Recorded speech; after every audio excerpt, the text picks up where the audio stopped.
Hi, folks. Well, it's Sunday, April 30th, and we're back at the Coop de Villa project.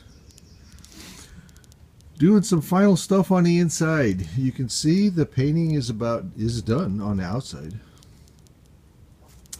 And we're doing some last minute things that have to happen on the inside. Making the little skirt around the bottom of the walls that will kind of contain the bedding. And finishing off the roost bars. And setting up the automatic door. Made the door yesterday. I'm using drawer guides as a slide system for it. And got an actuator, 12 volt actuator. I'm going to eventually have a solar cell and a battery in here somewhere. 12 volt battery. Temporarily I'm using a 12 volt power source, DC power source right there. So anyway, here's the I did 2 roost bars. We'll have to see it, if the chickens like that or not. There's one there, and I've got one here in front of the nesting boxes, and I extended the little level there where that leads to the nesting boxes. I wasn't sure if I put the roost bar out too far they could make that step. I think it was like 8 inches away, 7 or 8 inches away. So I built out the edge of the nesting box kind of landing thing there a little bit, so it was an easier step for them to make just in case. And there's the skirt you see on the bottom. I just made an 8-inch high skirt to kind of contain the bedding. Much easier to clean if it isn't in between all the studs and everything.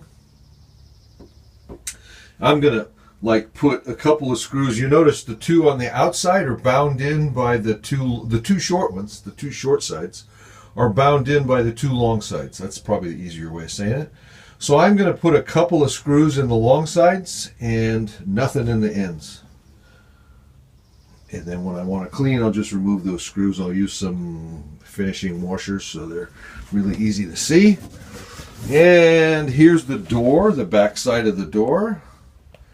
And the 12 volt actuator. I got an actuator that has a 12-inch stroke on it. Let's see if I can power this thing up with one hand.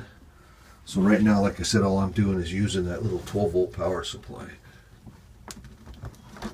Let's see if I can get this thing. There it goes.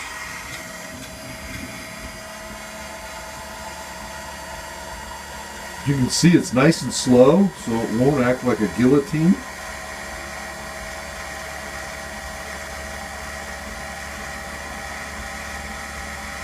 Probably takes 20 to 30 seconds to do one extreme to the other. There's plenty of time for a bird to get out of the way if it's coming through the hole when the door shuts.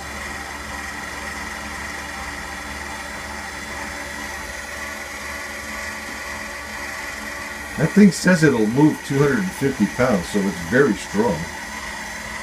And I guess that's why it's so slow. It must be geared down quite a bit.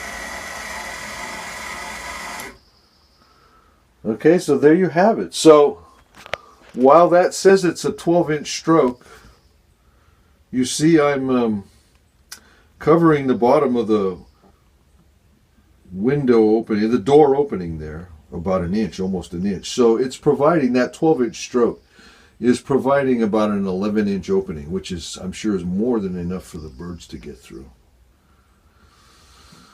All right, so there you have it. The next step for me today now, you notice I added some material in here in various places there, and in the corners, the skirt itself, the door itself, support for the actuator, support for the drawer guides on the door.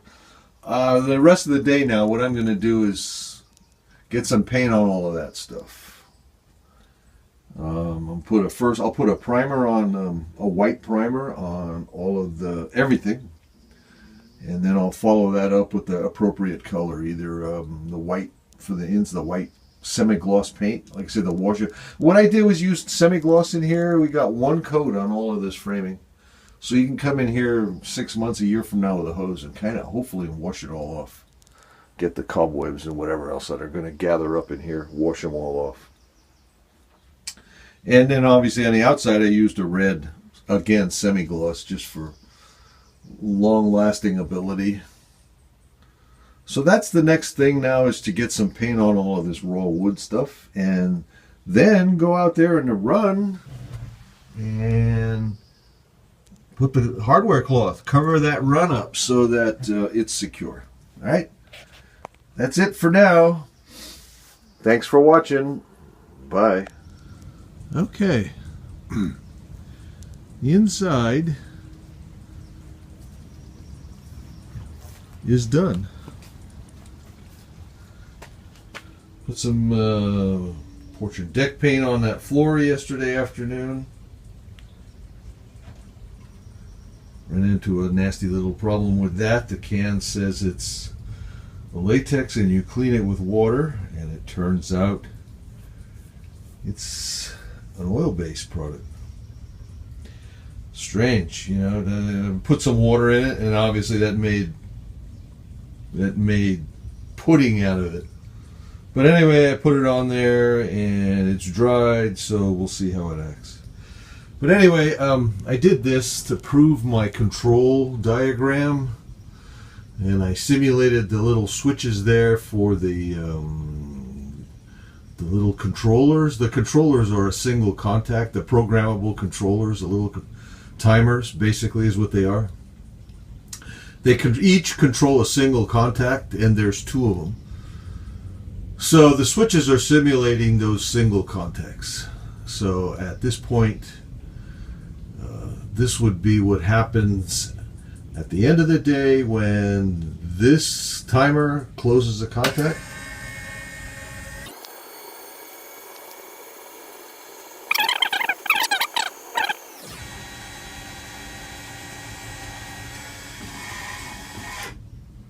Like that. Okay, so then the next morning, that would happen at the evening, whatever time you set it. The next morning, the same timer would go on, coupled with the other timer for a short period of time, a minute maybe. And it would do that. Reverses the polarity on the conductors, on the power going, the DC power going to the little motor. And that's the way DC works. If you put positive in one direction, it goes one way. If you change the polarity on the DC power, the motor turns the opposite way.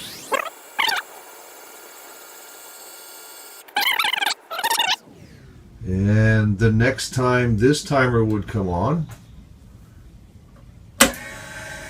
sorry, that's not how it's going to work. This one would have to go off first, and then this one. And then the next time this one would come on, and the next morning it would shut again.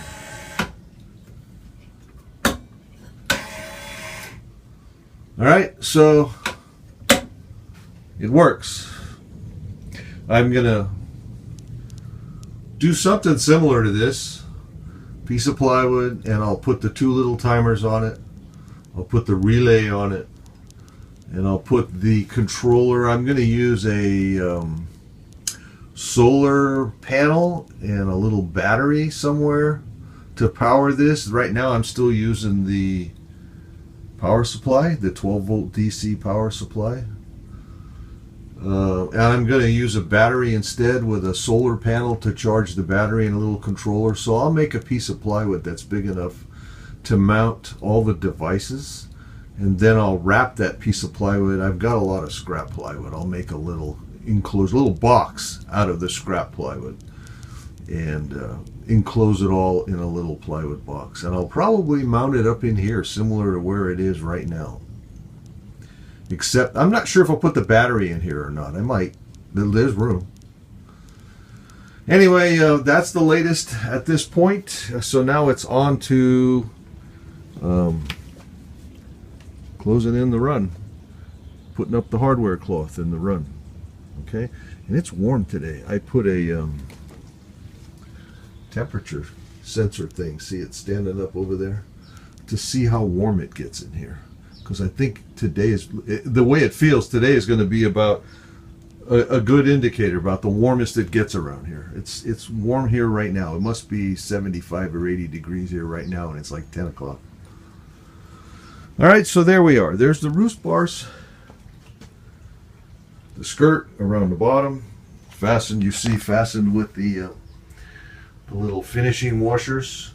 So the one that I'll remove is that little piece over there in the corner. Yep.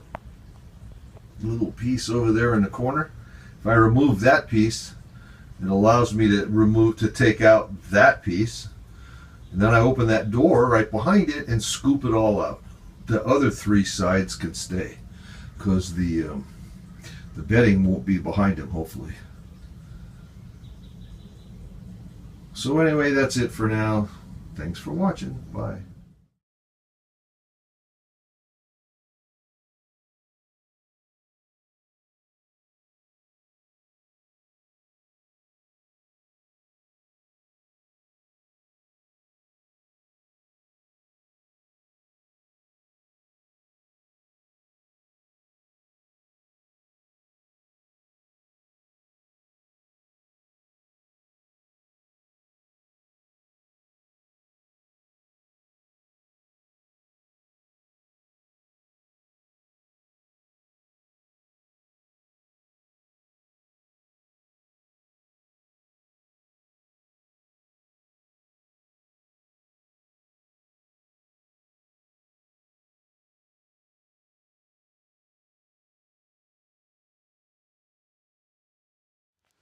Okay, well, it's another fine Sunday. Another week's gone by. And we've made quite a bit of progress here on the Coop de Villa this week. Had other people working at the rental, like the floor guy. And when they're working, you can't be around much because they pretty much need the whole floor. You know, it's sanded, the whole floor sanded, the whole floor stained, the whole floor's finished. You can't be around. So that gave me 3 or 4 days to not have to worry about that and be able to play with this. And we made quite a bit of progress. Was able to get the run all wired in with the hardware cloth on it. Actually, I should show it to you from the other side. It looks a lot better, nicer from the other side. We finished doing the hardware cloth yesterday. I started it Friday and finished it yesterday. Had a little help yesterday, and that made it go way faster. It's doable with one person, but it's kind of a pain. And I have the control panel mounted up here for the door. There's what it looks like. Not quite complete yet because I'm waiting for a battery. I ordered a battery Friday, I think. Friday, I think, yeah. So I'm waiting for a battery. Temporarily, I'm using this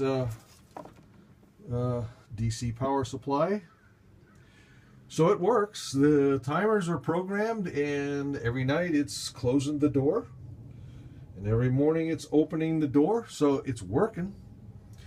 But I have to get the battery so I can take advantage of the solar panel. That's what this device is all about. It controls the power going from the solar panel to the battery, and also has the terminals for the load that's on the battery.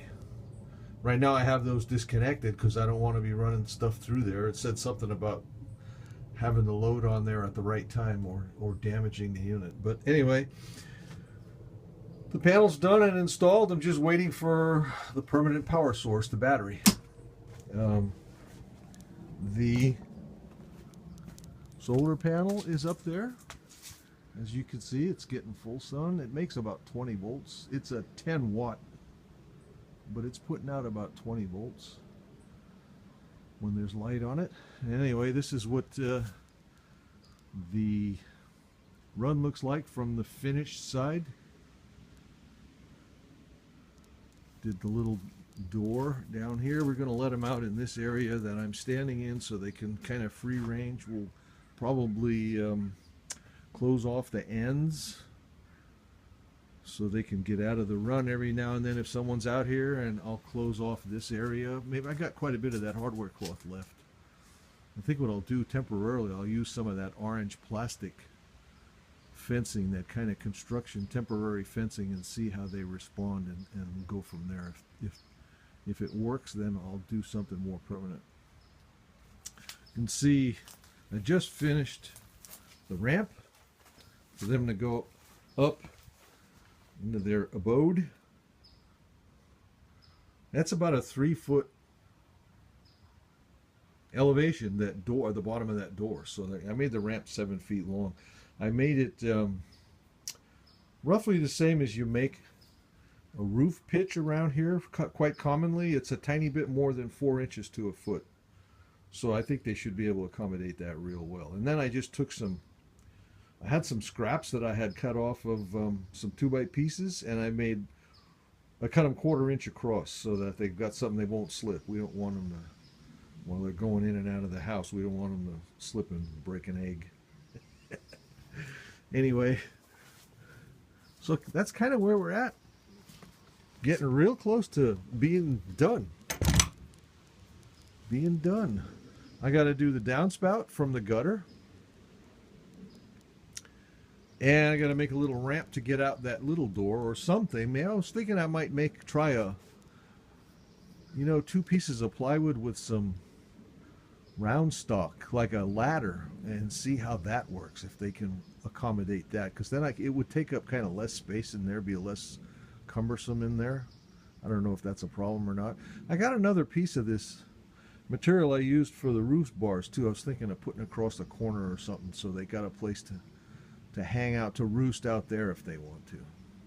Oh yeah, and I got to make the automatic feeder and the automatic watering thing. I might do 2, a bigger one for out there and a smaller one for inside the coop.